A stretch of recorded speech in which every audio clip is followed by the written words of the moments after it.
আগের পার্টে তোমরা দেখতেই পেলে যে আমি মশলাটা কষাচ্ছিলাম, এটা কিন্তু সেকেন্ড পার্ট। কেটেছিলাম আলুগুলো, ওই আলুগুলো এই মশলার উপরে দিয়ে দিয়েছি।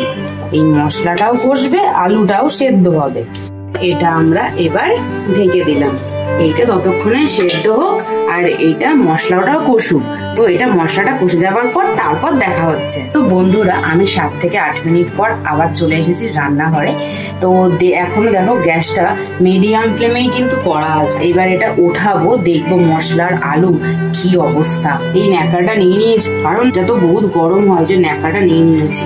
চলো এটা উঠালাম এখন। ওয়াও, কি সুন্দর গন্ধ বেরাচ্ছে। এই দেখো মশলাটা অনেকটা কষে গেছে কিন্তু, আর আলুটাও অনেকটা সেদ্ধ হয়ে গেছে। এই যে মাছ, এর মধ্যে কিন্তু নুন হলুদ মাখানো আছে, আর এই যে এটা হচ্ছে রসুনের টুকরো। তো চলো মাছগুলো এবার কড়াইতে দিয়ে দিই।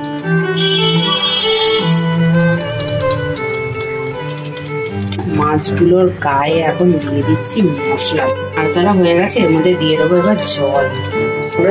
10 মিনিট পর এসে দেখলাম এটা এরকম হয়েছে। তরকারিটা দিদি টেস্ট করে দিল, দিদি টেস্ট করে বলেছে হেভি হয়েছে। তো দেখো এখানে পড়ে গেছে মাছের তরকারি আর এই যে মাছ। তো চলো আমরা এখন খেয়ে নিই। তরকারিটা খুব সুন্দর হয়েছিল খেতে, আজকের খাবারটা পুরো জমে গেছে। তো আজকের ভিডিও এতটুকুই। ভিডিওটা ভালো লাগলে অবশ্যই লাইক কমেন্ট শেয়ার আর সাবস্ক্রাইব করে দিও।